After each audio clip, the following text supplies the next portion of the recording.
Welcome to the Two Stewards Show. If you've ever received a big pile of free money before, you know the feeling. That glorious, gloating feeling of you getting something that other people have to work tirelessly for. But chances are you are one of the masses who haven't ever received free money. Never. Not even once. When is it going to be our turn for free money? When will the people who create the money think of us? If they ever think of us, we will vote for them. We promise. No matter the cost. Because whatever the cost, we can probably just pay for it with all the free money that we get.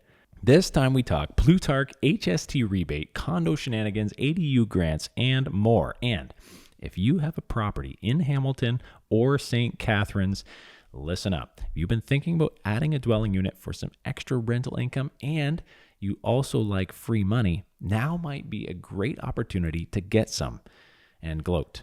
Okay, don't gloat, but do realize that free money comes at a cost. There are new grants up to $40,000 in Hamilton and up to $80,000 in St. Catharines if you add a legal dwelling unit on your property. Think basement apartment or garden suite, that sort of thing. If you want to see if your property might be eligible and run through some scenarios, just go to goodstewards.ca and book a call for free. The link is in the show notes. To get in touch with the show, visit twostewards.ca. Remember, this show is not financial advice, but is valuable for listening amusement purposes. And now, a prosperous and vibrant society funded by free money.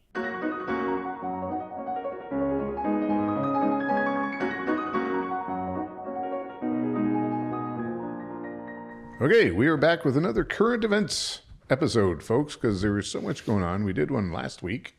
Was it last week? Yeah, we couldn't contain. No, it's 2 weeks ago. 2 weeks ago. Okay, we just couldn't get through it all. So we are back, and we is my name's Mark, and I'm here with Brent. Hi, Mark. Hi, Brent. We got to start with this quote from the man with no nose. That's not his fault. Okay, yeah, so let's get ready to turn on, tune in, and drop out. I'll get back to that. Okay. But yeah, I want to open with a quote from Plutarch. And so I didn't come up with this. I saw it on social media, but I have been working through Plutarch's lives. So Plutarch was some fellow way back when, right around the year 0. And he wrote a bunch of stuff. One of them was Plutarch's Lives, where he would compare, he would look at the life of a Greek person and the life of a Roman person and then compare them. And it was an interesting character study of famous Greek and Roman people. So this quote is from the life of Tiberius Gracchus, who was a famous populist politician in Rome, in the Republic. Then the poor, deprived of their land, were no longer eager for military service and had few children, so that soon all Italy was bereft of free men and filled with gangs of foreign slaves, through whom the rich cultivated their estates, having driven away the free citizens. So Brent's laughing over there. Straight face. Like, we talk about how history, Rhymes. history repeats. Yeah, it doesn't rhyme, but it repeats itself. Or I don't know what the quote is, but like, how apropos. And I think this is just going to guide our episode today, right? Like, every single thing he hit on there. The slaves. Military service, few children, the freemen, the free citizens being driven away, like every single thing. Yeah. All right. Well, that's good. So, I also want to read a quote, if I can find it here, from Paul Ehrlich. So we have mentioned him on the show before. He just passed away, and I don't know. It's a little bit vulgar to bash someone who's just passed away, but I'm going to do it anyways. So he was a famous, I would call him a Malthusian. He was very popular in the 70s, 80s, 90s, and was still had pull. And he wrote The Population Bomb, right? So he predicted peak oil. He predicted peak human population and the destruction of the planet. When you say he predicted them, he said that this would happen, but that didn't actually happen. Yeah. It was, I mean, anybody can make a prediction, right? I make lots. Most of them don't fall true, come true either, right? Like if you don't finish your dinner, you are going to be in trouble after dinner. Will be peak oil. Yeah, and then after dinner, I'm too tired to do it. I go do the dishes, whatever. Anyways, he was recently, a few years ago. Anyways, on Twitter, he had he was responding to someone who was saying like this guy was wrong about everything, and his response, and like he was, by the way. Anyways, his response was, if I'm always wrong, so is science, since my work is always peer-reviewed, including The Population Bomb, the book, and I've gotten virtually every scientific honor. So, I mean, he thought that was a pretty good response, saying basically science agrees with me. You know, to me, looking at that, like, yeah, everything you said was wrong and didn't happen, and it was kind of evil as well, by the way, because he advocated for...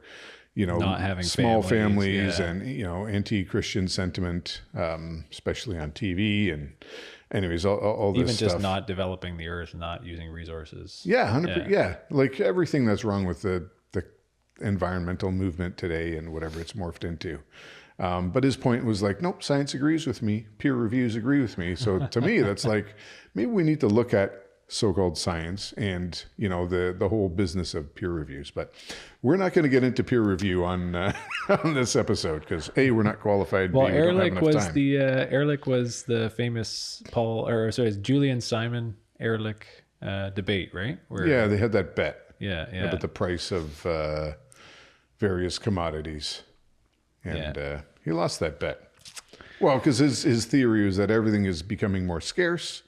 And therefore, we should all live in fear. He didn't say that, but everything's becoming more scarce, so the price of all these commodities will increase. Was it 10-year bet or 20-year bet? Yeah. So I'm just trying to look it up. It was 1980s to 1990s. Yeah. Right. So one guy said, these 5 raw materials: copper, chromium, nickel, tin, tungsten.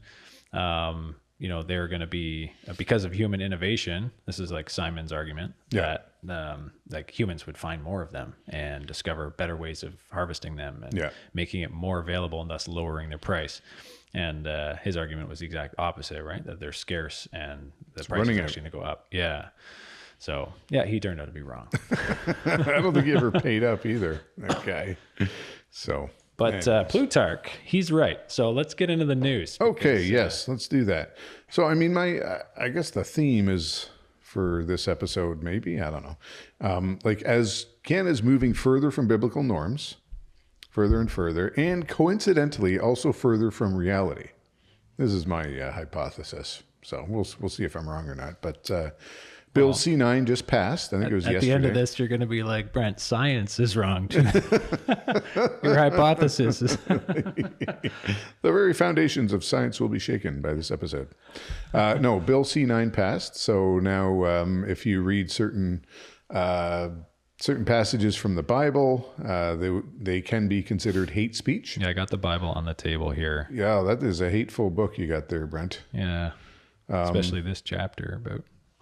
Where are you? The death and resurrection of Jesus. Yeah, I mean, that part's not hate speech yet, but anything, essentially dealing with human sexuality. So Genesis, Romans, those passages were singled out as hateful. And in the legislation?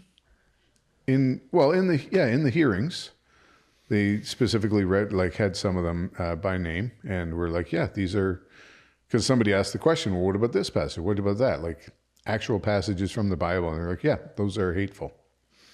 So I am assuming, and I don't know, maybe we should read them out on this show, but I'm assuming that somebody is going to challenge that, and it'll be put to court to see, right? But it's going to have to be somebody with either some good support or deep pockets, because legal challenges, and the government will, I'm sure, do their best to bury whoever that person is financially, to prevent challenge to this law. So we'll see what happens. Any sponsors out there want to back us? And I don't know, maybe that's a little lily-livered and we should just do it anyways, but not on this episode. But yeah, Bill C-9 has passed. So you had a note in here, Brent. The government has been busy. Yeah. Well, yeah. Like, yes, they have. Well, so one big thing, I guess maybe this is a little bit of a positive thing. There's so many things the government has been busy doing because there's so many government employees and they all have to keep busy, I guess. So the HST Yeah. on on new build, like new All construction. new homes. Yes, that's a big change. So I kind of wanted to go over that with you because like what was previously in place was if there's a new construction home and a first-time home buyer wants to buy it, they can get an HST rebate. Yeah. They don't have to pay HST. So that's a meaningful amount, but obviously first-time home buyers don't necessarily have the cash to buy a brand new house. If they're even buying a house. What's the profile of a first-time home buyer, right? Yeah, It's it like is getting later and later, but late 30s or 40s, right? that doesn't mean that the younger people don't want to buy a house. No. Right. So, yeah. So now they open it up to anybody. So what kind of problem are they solving here by doing this? I mean, it's great for developers and people building single family homes have like, a market to sell into. Yeah. The price just dropped 13%, right? So if you're looking for one, Assuming the home's $1 million. Yeah. Which, well, no, it's not 13% on whatever it is. Oh, yeah. Sorry. Yeah. Yeah, you're right. Sorry. So I just keep having $1 million, 130 grand is a lot, Yeah. It's incredible. So does this stimulate the construction job? Like, are they trying to save construction jobs? Is that like a big part of this? Is that just a Band-Aid solution to like, okay, this is not really going to fix it? It works on a few levels, right? Because they look, well, so you said earlier, the Bank of Canada said the quiet part out loud. Yeah. What was it they said? Oh, it was like, You paraphrase. yeah, if you want to get housing more affordable, prices have to come down. And basically, yeah, well, okay, everybody knows that. That's pretty obvious. If you want houses to be more affordable for everybody, the price has to come down. Well, because they've been monkeying around with, okay, make amortizations longer, change the interest rate with the payment. It's like, no, the price just has to come down. Yeah, overall. So, yeah, so they said that. So this this could be seen as an effort to make the price come down, right? So on a, $1 million home, just for easy math, we know they're not all that, but that's 130 grand right off the price, right? So, and it only applies to homes up to $1 million. Above that, then I think this does not apply. So, yeah, I mean, but then you look at the numbers, right? Like who's building? Yeah, single family homes. This is kind of what comes into your mind, right? Some family who's buying a nice detached single family home, like brand new. Nobody's building them. Yeah. Like, and when I say nobody, there may be hundreds being built in Canada, but that's it. So that's not a significant thing, and for some people who are single family home builders who might build a few a year or a dozen a year, like, hey, this is great news. Now, if they're building luxury homes, it's not going to apply. But for anybody, under that $1 million, like this is good. But come on, it's not where it's directed, right? It's directed at condos. Yeah, so that's directed the at elephant builders. in the room is the condo sector is really struggling. So how can this help? A baby elephant, by the way. How can this help the little guy when it comes to condos, Mark?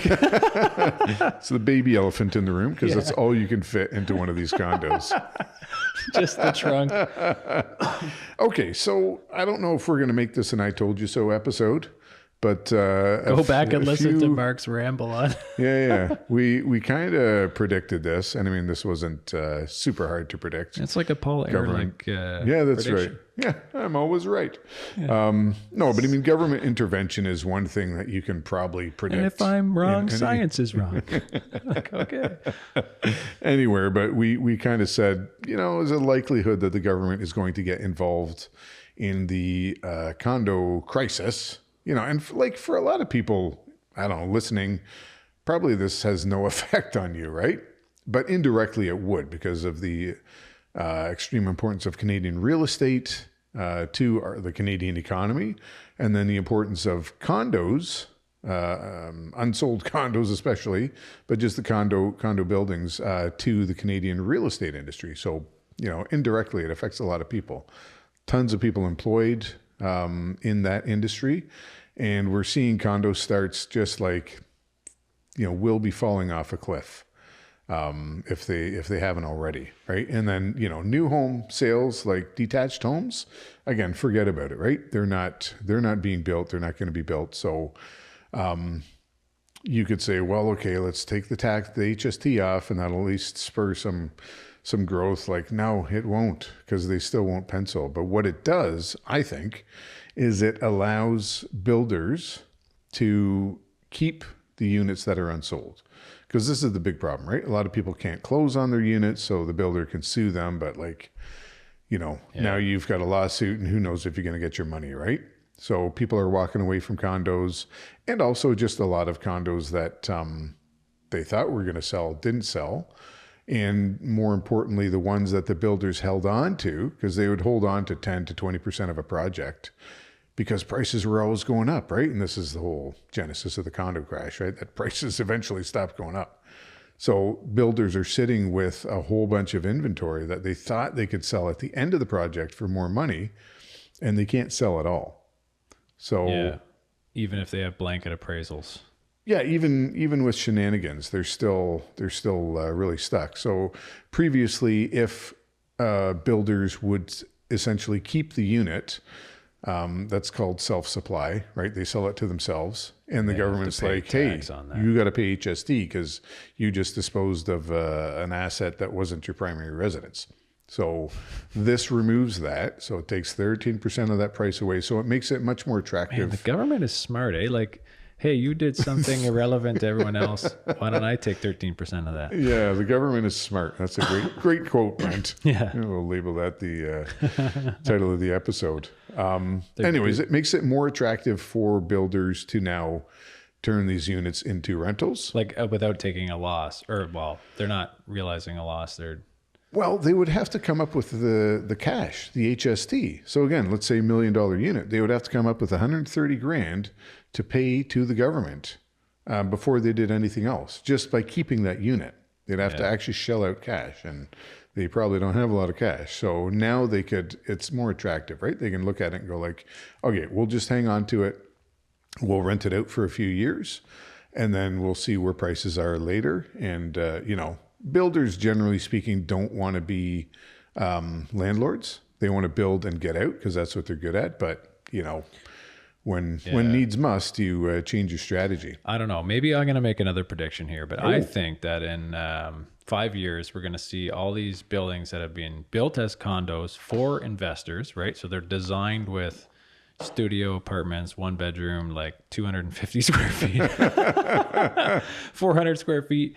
Whatever the case, these tiny units, because they can cram more units in, so they can therefore increase their yield on this piece of land, and investors can get into the market and buy a cheaper condo, whatever.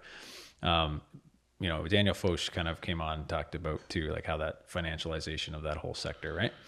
But now they're turning into rentals, so they're not actually selling to the end user. Yep.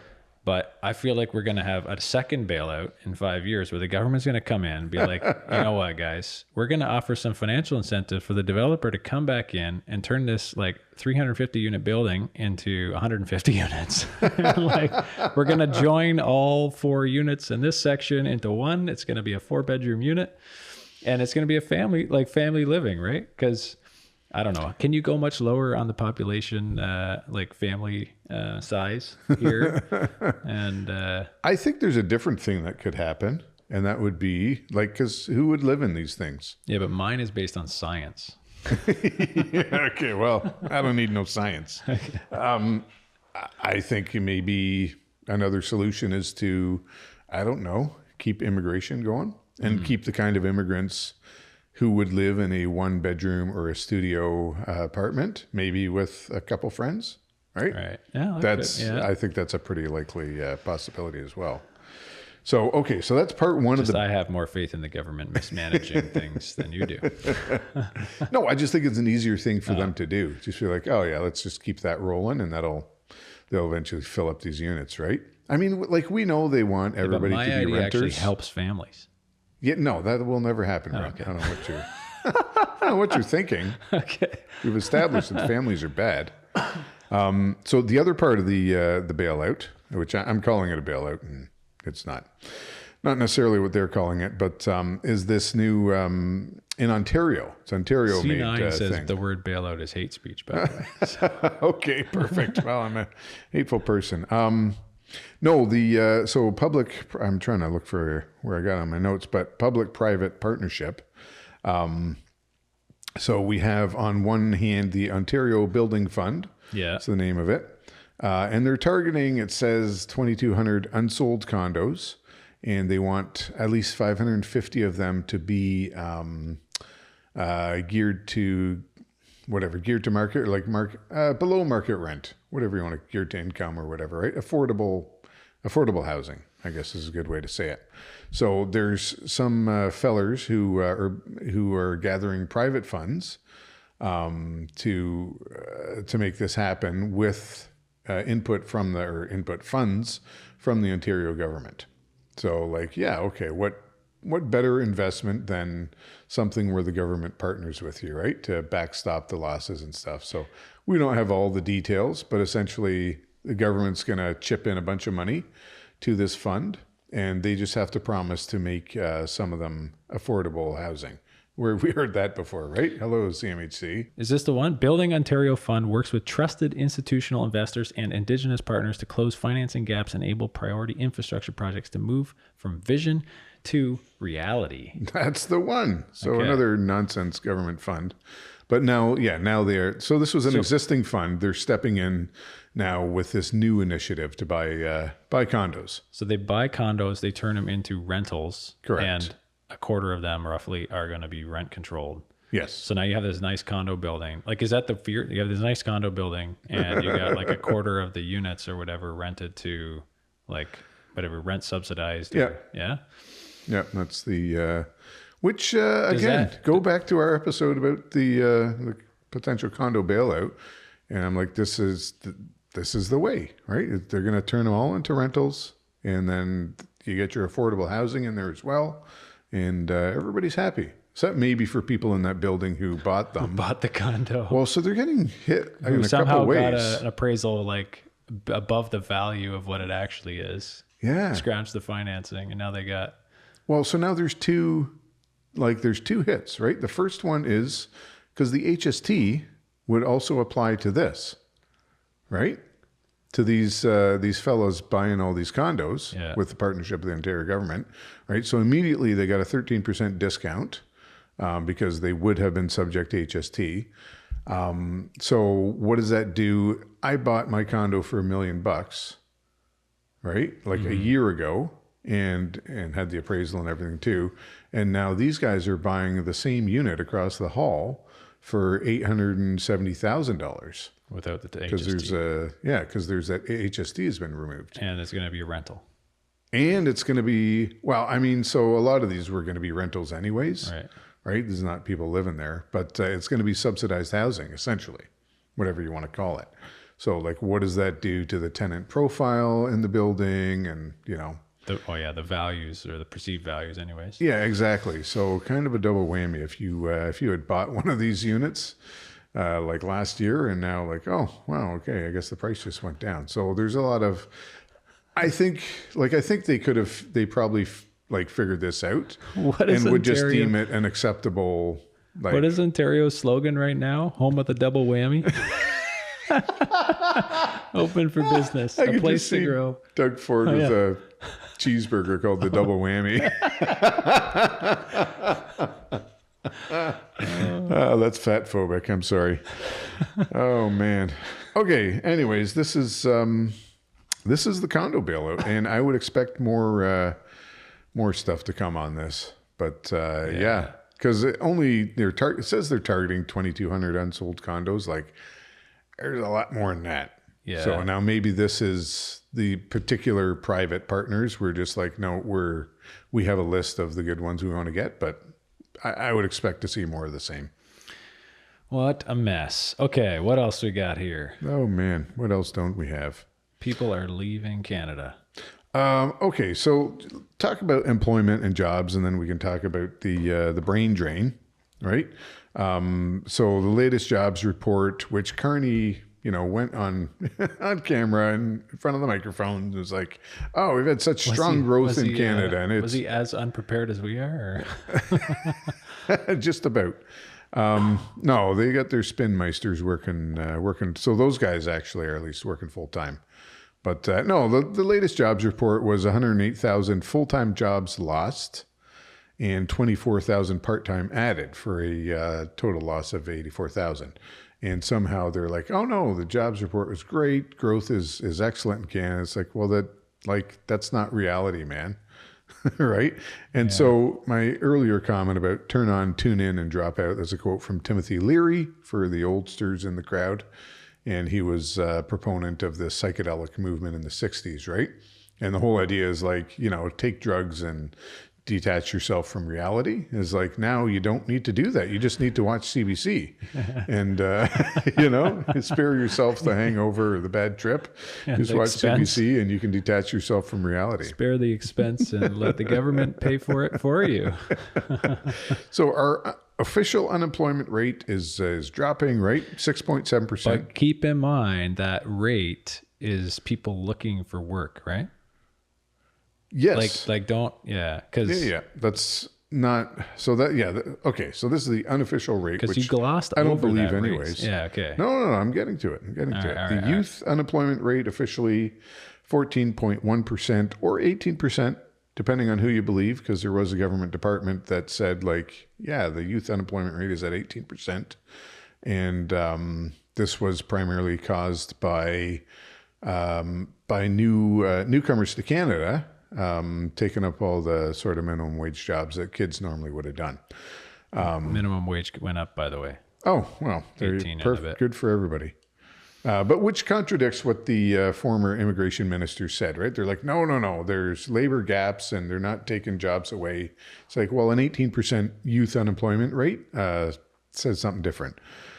So the thing to look at this in Canada is the participation rate.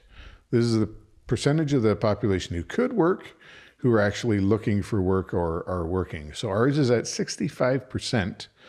Which is below the OECD. So this is like all the industrialized countries.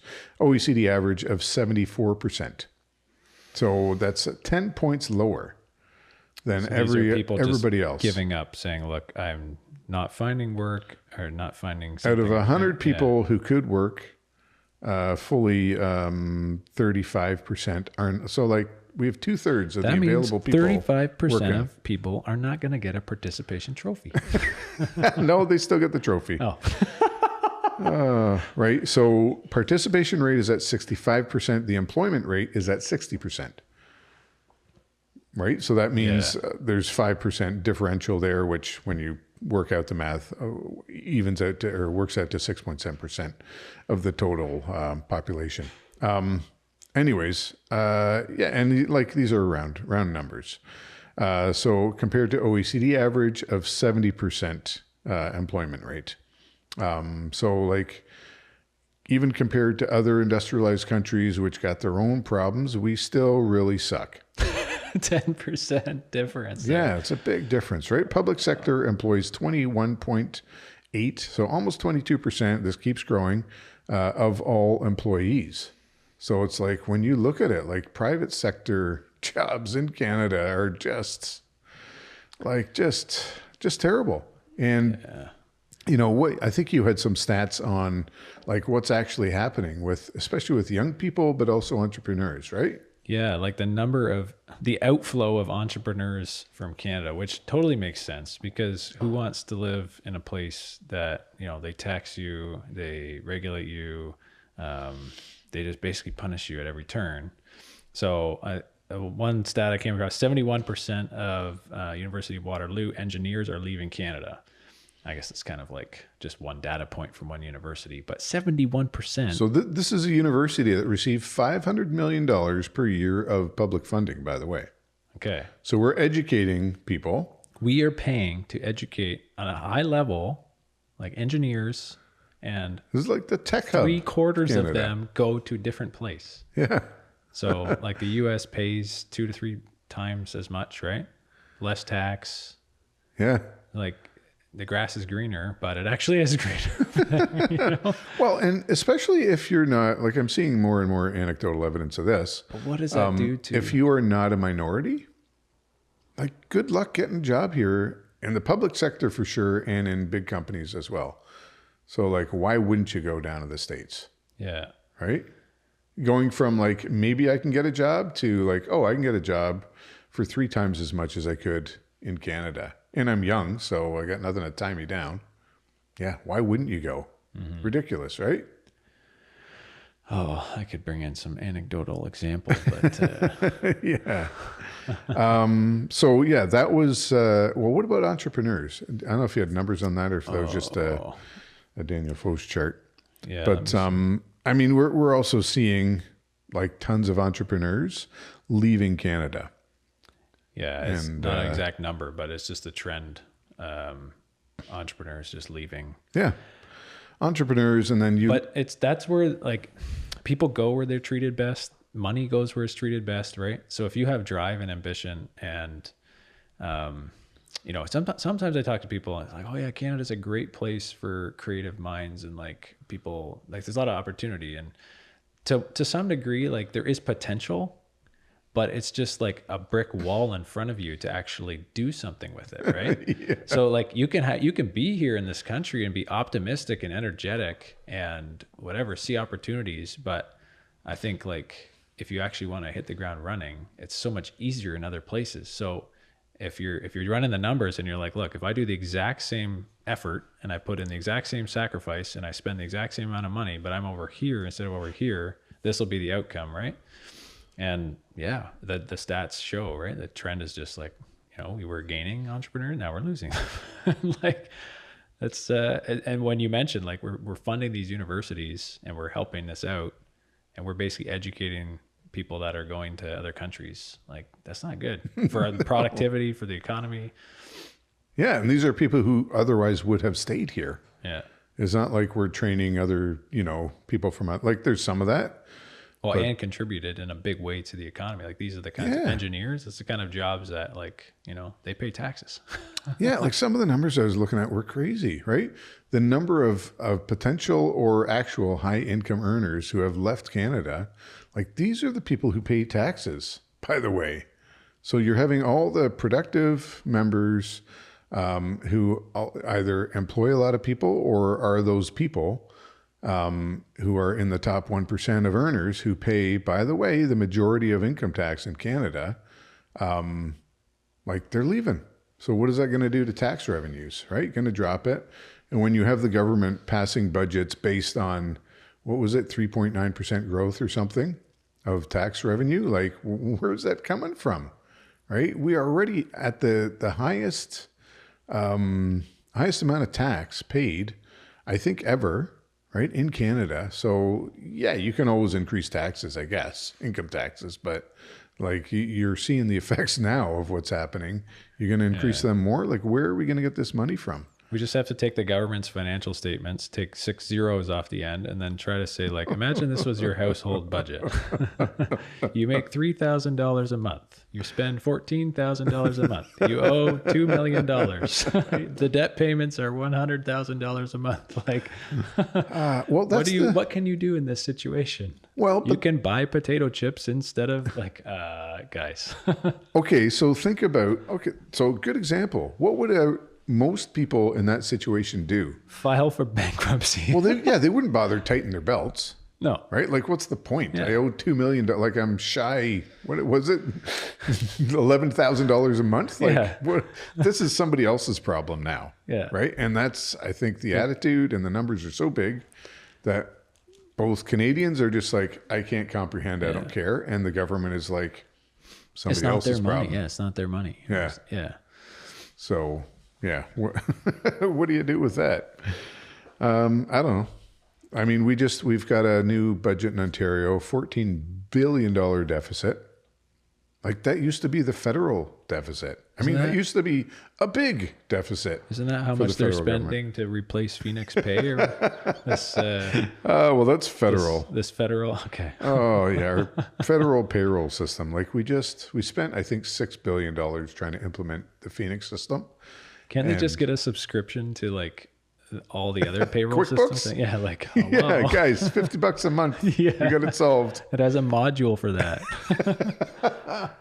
And I mean, you know, if you're cynical, you can look into the all the people who are spearheading and benefiting from this new system, and they're all connected, you know what, Mark? Liberal insiders. 4.2 billion. If you give me 2.1 billion, I will use AI coding and I will build you the Phoenix Pay system in 3 weeks. Like, come on. Yeah, that reminds me of, what was it, GC Strategies? Which was like, what was it? I think it was government contract was where they actually got the name GC. Government contract strategy. Like that was their, yeah, it wasn't like somebody's initials. It was like government contract. Cause they kind of figured out like, oh yeah, we can do this for less than maybe other people, but still a ridiculous amount of money. And just use like AI. I mean, they didn't have AI at that time, but use, you know, some cheaper alternatives to put out lousy products, and we can make lots of money. So yeah. We'll look into it. Good stewards, GS Strategies, or two stewards. I don't want to drag good stewards through the mud. Anyways, okay. So we have the new Defense, Security, and Resilience Bank. So wait, there's a new bank? We needed another bank. Right. Yeah, right? We only got like 6 or whatever. So, and this is like, it's a... No, we needed a bank that was tied to the green movement. Stop me if you've heard this before, right? You had GFANZ. I don't know if you recall that. The Glasgow Financial Alliance for Net Zero. So this was Carney's brainchild, fell apart, but it was a coalition of banks who basically were going to punish anybody not involved in green tech. Yeah, it was UK headed, but it was like many international banks, Canadian included. Anyways, their whole point was to advance green causes by basically not funding you if you're into oil and gas, but funding you if you're doing, you know, renewables or something like that. Anyways, that fell apart, but now we've got the Defense, Security, and Resilience Bank, which that fall apart because Carney went to the gas station to fill up his tank with gas, and he realized the gas station wasn't funded by his Glasgow Financial Alliance for Net Zero? No, well, the banks all saw which way the wind was blowing, and they're like, no, we're not going to, A, it's not sustainable, and B, like, the political winds have shifted. Anyway, so he's got this new bank, which is all the Canadian banks are on board, apparently, with, because why wouldn't they be, to fund defense initiatives internationally. I'm like, what is this? And the only thing I can think of is this is just another liberal slush fund, right? Where they had their green slush fund, which was like completely fraudulent. But you just like pick whatever is popular. Defense spending is popular now. And there's going to be billions going through this. So more to come on that, I guess. But that's something that has just popped up. What else? We got some local stuff, right? We wanted to talk about Hamilton because we're in Hamilton, and I don't know, we're very Hamilton centric here in at the Two Stewards Show. Trying to spread some positive news. Well, Hamilton has an ADU grant. So wait, you remember we talked about the St. Catharines ADU grant? So just down the highway a little bit. Well, their grant is back. So this is $40,000 for building an accessory dwelling unit internally within your dwelling unit or within your house. Is it on your property? No. Okay. This is the St. Catharines one. And then $80,000 for a detached dwelling. Okay, right. So this is kind of this is a grant. This is like a grant. So this is some money. Yeah, this is a super amazing opportunity. So we got to share with people. But like a lot of these government programs, oh, there's strings attached. Like you're going to have to do like the CMHC program we've talked about before, where, you know, you have to meet certain rent thresholds and certain energy efficiency thresholds and whatnot. With this, like it's pretty straightforward, kind of no strings attached. And so the program at St. Catharines ran for a while, and then last year they ran out of funds. Yeah. And now they're freshly stocked up with new funds. Nice. And Well, so, it's kind of like yeah. available like on a limited time basis, or until we run out of whoppers. So we had we had one client who took advantage of this program just before it shut down, and then we had another client who. And did that all work out? They got a $40,000 check in the mail. They were pretty happy. It was great. Yeah, it was a lot of money. It is. Yeah. And so, that property's going well. Another client who like missed it by a couple weeks. And I just heard before the show that, you know, the city said, no, like you can't qualify because you're past 90 days from when you got your permit. And like, come on, get out of here. Man. Yeah. So this sort of thing's going to happen. There's people falling through the cracks, right? Like they did everything right. They applied. No, so you ran out of money. And then like the program comes back. No, you apply again. Like, no, you know what? Like, you're too far gone. We got to deal with other people. It's like, what? So that's get new permits. Yeah. So we're going to be canceling the permit and making a new one. Wow. I don't know. But it is free money. So, I mean, is it free, Brent? Like, where is it coming from? For the people, the sky, the air, for the people who own the houses, this is money from the government that you can put into your property value. So from where did the money come from? Yeah, from taxpayers. Okay, from where it come from. Yeah, they printed it. Yeah, it's from the tax. So you're taking money from all the other neighbors. Yeah, and you're giving it to the one guy on the street who just happens to be aggressive and want to build something on his property. You're welcome. Yeah. Okay. So, if you want to join the debasement train and get some free money, then you got to build another dwelling in debasement. Yeah, in debasement. Yeah. Okay, so that was St. Catharines. What is the Hamilton one you speak of? Yeah. So likewise in Hamilton is a similar kind of approach. I mean, this is all coming from, hey, we need more housing units. The housing accelerator fund. We want to stimulate this in the segment of the market where. It's not these massive apartment buildings and rental complexes like we're talking about with the condo crisis and all this, but it's like average mom and pop people. You want to put a basement apartment, you want to build a second story, you want to put something in your backyard, kind of facilitating that and making that section of the market grow. Yep. But yeah, I don't know all the details on the Hamilton one, but you get basically 70% of your eligible costs up to a maximum of $40,000. It's very similar to the St. Catharines one. St. Catharines, like you're going to have to fund the whole project up front. Right. And then they give you the funds once you're kind of approved at the end. In Hamilton, it sounds like they're going to be giving, the first advance 20%. Oh, really? Start. Yeah. So we'll see where all that money goes. Okay, turn my shed into an ADU. Yeah, pretty bold. Let's go get $8,000, and we'll see. This is also coming at a time where there is a housing crisis. Yes, but rents are falling. Student population and all these things is softening. Right, we're gonna we talk about that, but. If population's coming down, is this the time to be throwing money at building these things? Like, I'm not so sure. Is it ever the time? I don't know. But I'll take it. Yeah. So if you want to take advantage of it. Well, listen, I can see a real niche, and I'll get on my Airbnb soapbox here.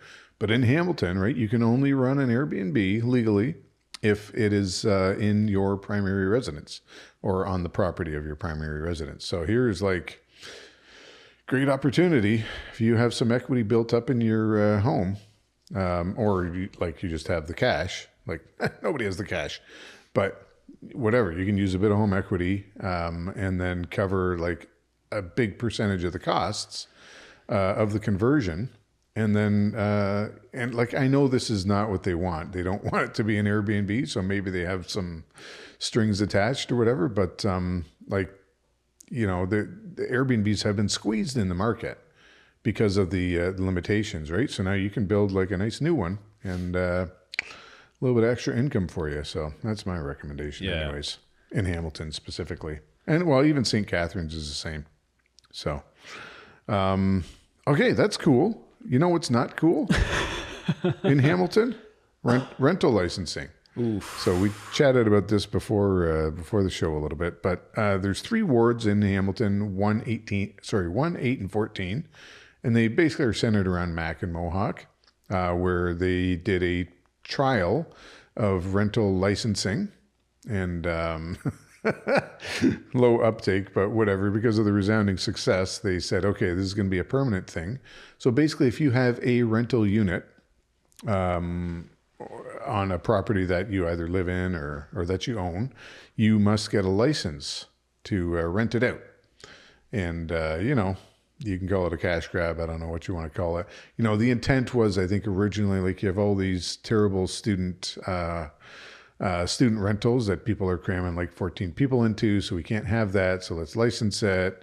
I'm sure there was another way to do this without creating a whole new department. But anyways, they did it. And so basically, if you're in one of these wards and you have a rental unit, you must get a license.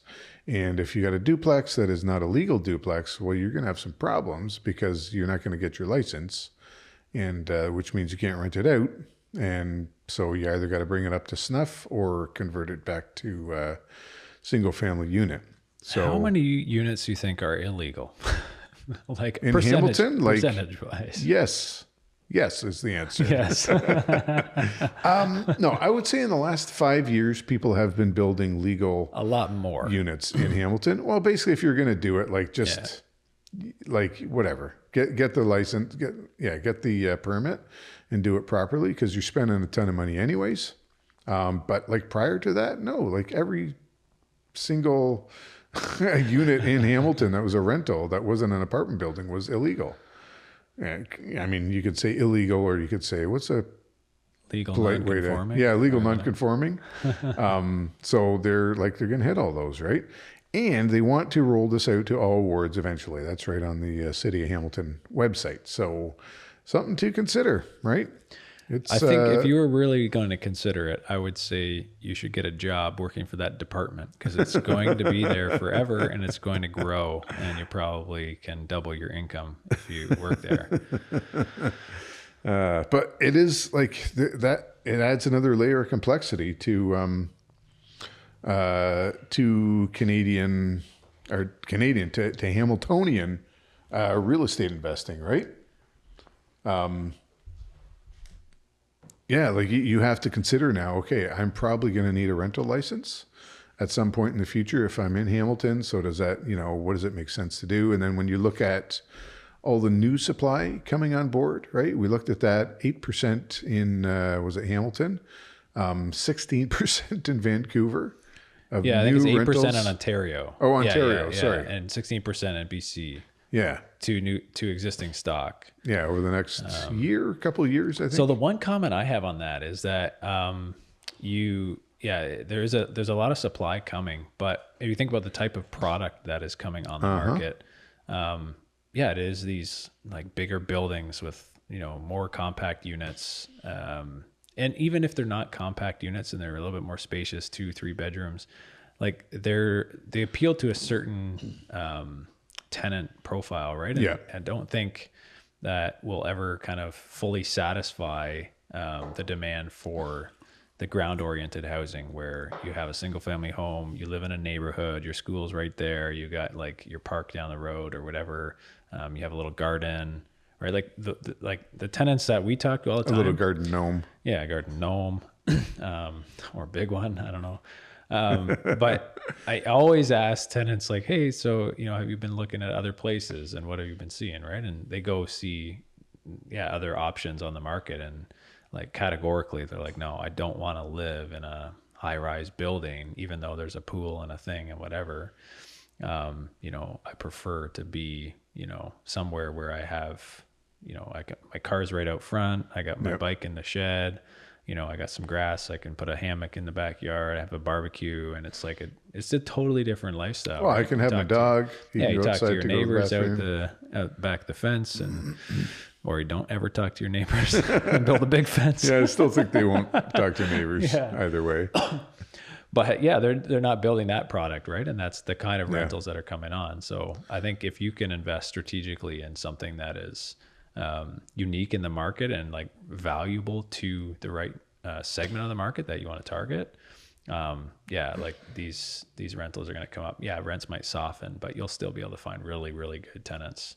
Well, that's where it's important to understand a market, or to at least talk to someone who kind of understands the nuances. Because we talk about like, oh, there's so much rental supply coming on board, and like, yeah, it's true, but what is it? It's like almost all condos, almost all studios or 1 bedrooms. And yeah, I know there's condos with like 2 or 3 bedrooms, but that's a very small percentage of any of the buildings that have been built and what people are building now, right? So all the stuff we've talked about already. Well, the way those It's all buildings small are little structured are like you're paying the big price because you got a pool, you got a gym, you got a rec room, like you got all these other features and benefits. But like I think people move into that and then they're like, okay, this is nice, but they look at the cost and they look at the amount that they use the stuff, and they eventually they go, you know what, like, I'd rather cut $500 a month off my cost and just like get a gym membership if I want to, or go to the pool. And so eventually that will, it's a bit of a dream lifestyle, but it doesn't last. And like what the numbers we're seeing around home ownership in Canada, right? It's just like most young people are going to rent for a long time. And so like we talk about family formation. I mean, we reference that US developer and the study he did where there's a ton of room for like bigger places, right? Family oriented rentals. Because we always tend to think of like condos and stuff. Yeah, it's rentals, but it's not for people with families, right? That's never been the thing in Canada. But like the reality is, house prices need to come down, blah, blah, blah. They're not going to. Inflation's going to keep them, like they may soften a bit, but they're not going to drop appreciably. And you know what? I could be wrong. I don't think they're going to drop appreciably from where they are, just because of inflation and because of everything else. So anybody who doesn't have a home now is kind of shut out, at least like if you're in your 20s. You're always doom and gloom. I Mark. know, I'm so doom and gloom, but it's not like... That's the happiness metric. You see, like the young people are always less and less happy, and the old people are more and more happy. And I think you're on the old people side. Look, we're seeing for the first time, people 65 plus are making more money than people from like 30 to like in their 30s to 40s. Never happened before. And I think that's a US stat, but like that's where we're at. Unreal. And doom and gloom. I don't know. It's reality, right? So anyways, if you're an investor, like I think bigger units, like 2-3 bedroom, is going to serve you well into the future because following just not out there. Market fundamentals, that like the basics, right? When you're investing, you look at employment in your area. Is it going up and down? Like I look at transit development, and you look at some of those things. Like those are the basics of what you look at. And then, I feel like all of those things that used to be just kind of like the investor Bible was thrown out in the last 5 years because prices always went up. Yeah, it was just hype. Whatever like you bought. anything, like just get your hands on something, right? Which to some extent is true. Like if you 5 years ago bought and you've done okay, but like if you threw out the fundamentals and you bought like the house right beside the busy road, underneath the hydro lines, right underneath the railroad track, with like no backyard, and you bought a very undesirable property, and there's crawl space instead of a basement or whatever, right? You can just make a big list of undesirable things. Now when the dust is kind of settled and the market's kind of cooled off, you start realize like, okay, I'm actually down compared to properties that are in a slightly better spot than me, right? And that's where the marginal differences over the long run make a big difference, right? Well, or even like nicer properties, But when you pencil it out, like it barely works. Like right now with how everything is, it works, but there's no room for error. Right. So what's the error? Well, the error is like falling rents, falling house prices, increasing mortgage prices, right? Which people, yeah, not everybody took that into account, right? Your costs for the mortgage went up. The house of the price is kind of immaterial. It's the payment. And then rents fell. And like all of a sudden, whoa, there's a big shortfall every month, right? But if you don't, it's like you said, it's just fundamentals, right? You have to have a margin of error. And I kind of feel like even that margin, let's say your margin of error is 10% or something, like that got obliterated after 2022. So like to a certain extent, like, yeah, I feel it. I feel the pain for you. But anyways, do the basics. The clients that we work with, it's interesting because, there are properties that work great, but there's a lot of people who want 100% finance something too, right? Yeah. So you kind of got to take a look in the mirror and go, look, if I'm going to put zero money into this, do I expect it to make lots of cash flow? It's like, probably not, because your borrowing costs are so high, right? But your return on investment can be, essentially infinite. But yeah, you're borrowing money to invest. Like it's not costing you stuff out of your pocket, right? So you're taking the bank's money and you're buying an asset, and but then you got to pay the bank. You got to pay the bank. Cash flow. But yeah, over the long run, it's great if you make the right kind of strategic purchase and set it up, and kind of carries itself. But yeah, don't expect it to be a cash cow if you're not putting anything into it, right? So, follow the basics. Back to fundamentals, Mark. Fundamentals. We put the fun in fundamentals here, or the fun in fundamentalist, I guess, if you're thinking about Bill C9.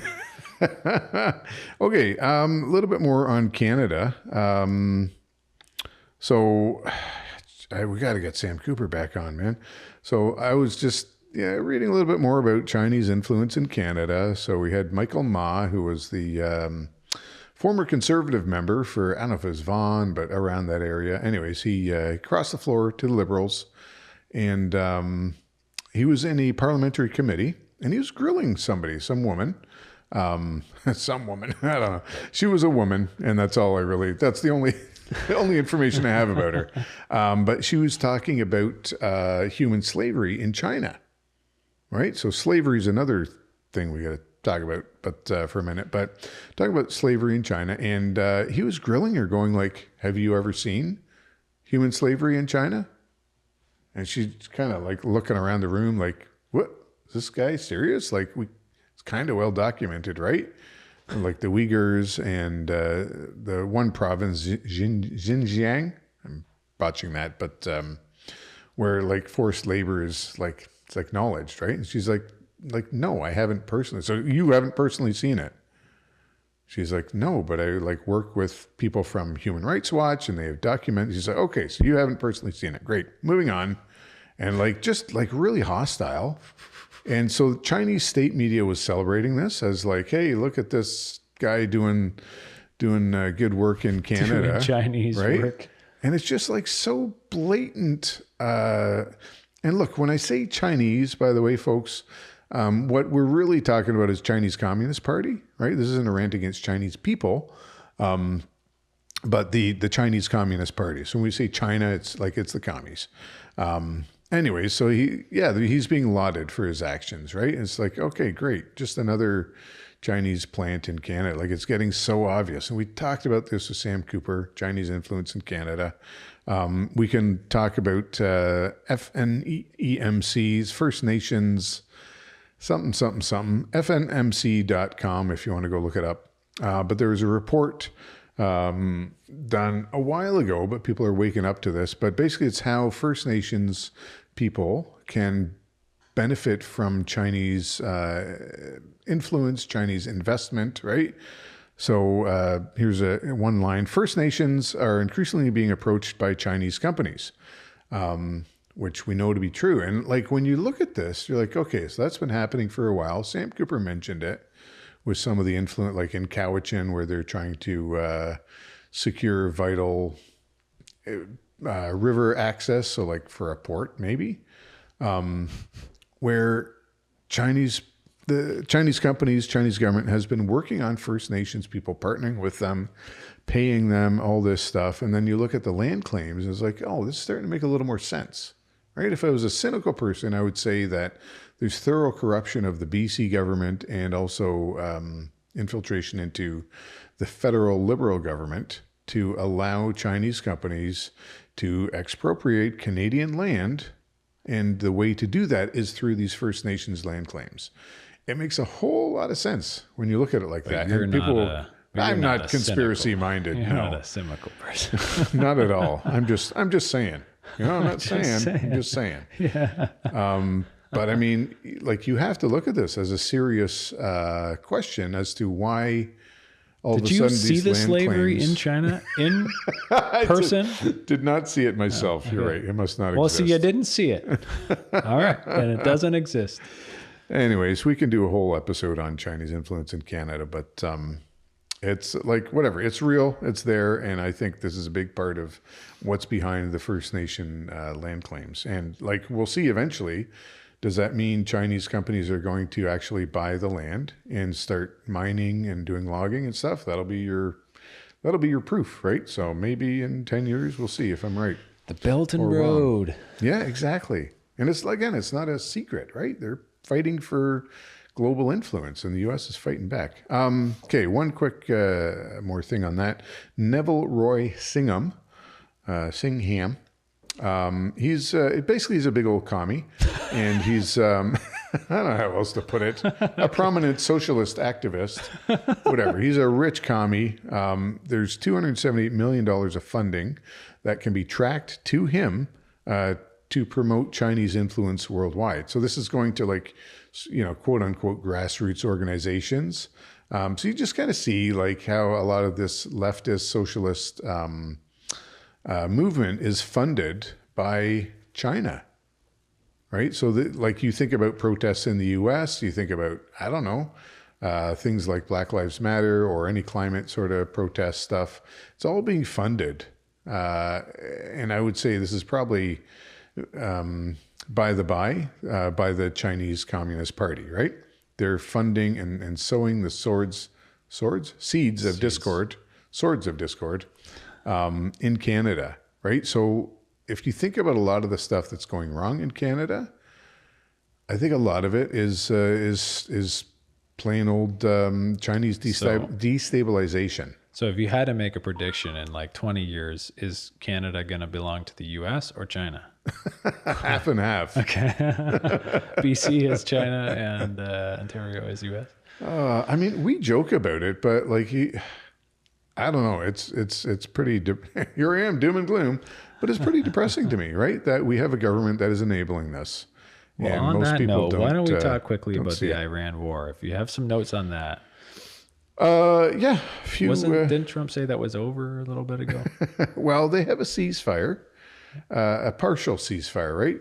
Okay, we're not going to target energy infrastructure for 10 days and we'll see what happens, right? So, anyways, it's interesting when you look at some patterns, right, of U.S. actions. So I don't know if you remember Nord Stream, that pipeline that mysteriously, the one from Russia, mysteriously blew up. Yeah. Right? Now, this was under Biden. Mysteriously and conveniently? Yeah, conveniently, right? So again, we go back to the U.S. Trump doctrine of, now I know this predates that, but I think this has been like behind the scenes, right? Like, it's not even, I don't know, you have to be a rocket scientist. The U.S. is influential because of the petrodollar. And this backstops the U.S. economy, right? Everybody buys U.S. treasuries so they can keep financing their debt. So if that is undermined, yeah, thank you. I'm losing my words here. But if that's jeopardized, as the word I was looking for, in any way, like, they're going to fight back against that, right? So, like, what is the most important commodity, asset, whatever you want to call it? It's energy in the world, right? That leads to human flourishing more than anything else. We know that. The U.S. has explicitly acknowledged that in recent documents, but I think it's been Paul- going on for a long time. Paul right? Ehrlich didn't think so. Yeah. Well, yeah, that was his push against energy because it leads to human flourishing, and these hateful Moloch worshippers are against human flourishing. So, anyways, there's a statement for you, right? But it's true. Anyways, the U.S. has been pushing, again, petrodollar, right? So they're a huge producer. They don't have the most reserves, but they're one of the biggest producers of oil and natural gas. And so when you think about the current conflict, like, okay, so you got Venezuela, right? A big, like not a huge producer, but a significant contributor to Chinese energy sources, right? China produces some oil and gas, but the bulk of it is imported. So there's a little bit of a blow, right, to China. Iran sent a ton, like, again, not the world's biggest producer, but a huge partner to China. So you're striking that, right? You're going to maybe choke that off a little bit. You got the Strait of Hormuz, right, which is closed, whatever. Like, I would not be surprised if you see a permanent U.S. Influence or like naval presence there, right? So the idea is that they don't want to take over Iran. They just want Iran to stop supplying China, right? Again, consistent with their dogma of we may not be the world's superpower, but nobody else is going to be either, right? So that's part of this strategy, I think. And yeah, it's been like a years long, but it's come to a point now. And yeah, I'm not going to go through all the numbers, but basically, if this whole Iran thing works out for the U.S., they're going to have control or influence over a huge portion of the world's oil and natural gas production. And it's all going to serve to strengthen the petrodollar, right? The U.S. dollar being used for energy purchases, right? All the purchases and sale will be conducted in U.S. dollars, which the U.S. needs so that people keep buying U.S. dollars. Just as you're talking, I'm thinking just how fragile the system is. I mean, we're basing it off of like human beings and our, somewhat, we think we're infinite and we have all this power and we can just do it. But like, no, we're just figuring it out. We have no clue what we're doing. Government officials, this exact same, like they got 24 hours in a day. They're finite. They're weak. They're sinful, and they're all making decisions with inaccurate information. And they're, hey, they do their best, but like, yeah, they're driven by, sinful motives too. Right. So it's like, it's a dark world. It's crazy. But yeah, and I think this episode is going to come out like whatever, right? I think right before Easter. Yeah.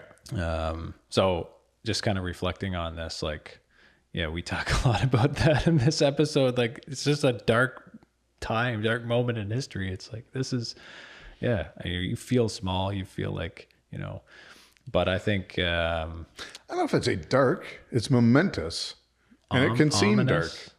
I guess, yeah, ominous when you look at Canada. Yeah, but if you talk about, because you talk about like the corruption in, from China into our government, or like that infiltration, and you talk about like, the corruption of the systems of the immigration stuff that's been going on in schools, and then talk about like just forces at play that the average person can't overcome or do anything about. So it seems, right? Yeah.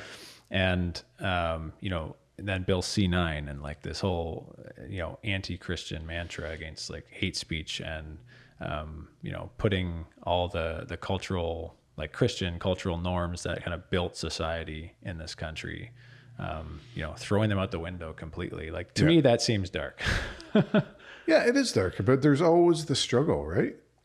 If there's no struggle, then like what, I don't know, world history is made of struggle. And I think we're in a time now.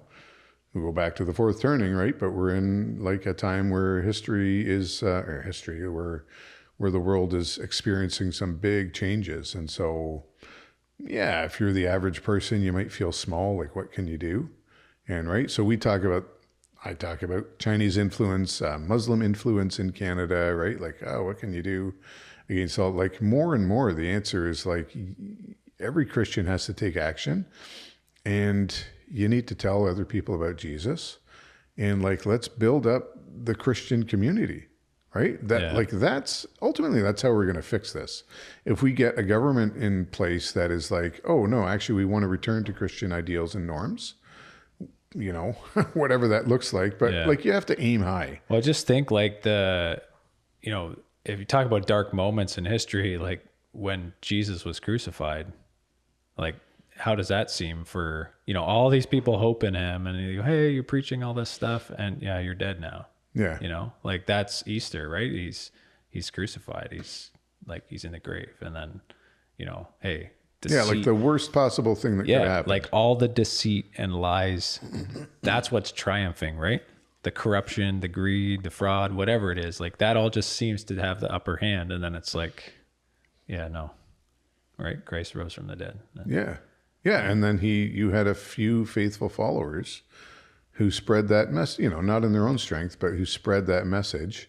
And like, what a change happened in, you know, the Roman Empire and then the world. Like, what a momentous thing that was. So yeah, you can always look at this and be like, oh, this is the worst time in the world. And, you know, we just got to leave Canada and it's going to be terrible for my kids. And like, I don't know, you make your own choice on that one, but there's always hope, right?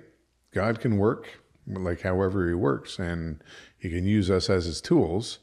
And if Canada actually had enough momentum to be like, no, we want to return to Christian roots and be a Christian country, like what a difference that would make in policy. And yeah, we talk like Bill C9, like that can be overturned, right? A government can come in and say like, nope, that's like, boom, we're going to change that. And the like Chinese influence, right? Be like, no, we're not going to stand for this, right? So we're going to have some actual rules and legislations and then, you know, hopefully the people back it as well, right? Yeah, and totally. And even beyond that, like our hope is not just for this life, right? Our hope is for eternity. So it's almost like, you know, our fight and suffering here is, you know, we're trying to do the right thing. We're trying to serve God with what we have, and that's stewardship, right? Like it's wise. It's taking God's message and taking the good gifts he gives us and using them well and stewarding them well. But it's also not like, you know, something that we can do perfectly and we will achieve. You know, we might not overturn Bill C9, but like we have an eternal future in store that cannot be taken away. Yeah. So it's living that, you know, you have optimism, you have happiness, you have joy. Like that's what it is. It's joy, right? It's, you have the truth, you know the truth, and it cannot be taken away. And so you carry on. And it's, I think that's a huge message of hope that we have that other people don't. Absolutely. We need to share. So let's do it. Okay. Well, I think that's the message we're trying to put out. So thanks for listening, folks. And until next time, steward your wealth wisely. Thanks for listening to this episode of the Two Stewards Show. If you like my voice better, click subscribe. If you like my voice better, click share. If you like both, give us a 5-star rating. To learn more about the show, head on over to twostewards.ca and explore our free resources. To interact with the show, feel free to reach out at hello@twostewards.ca. We will see you in the next episode. In the meantime, steward your wealth wisely. Nailed it.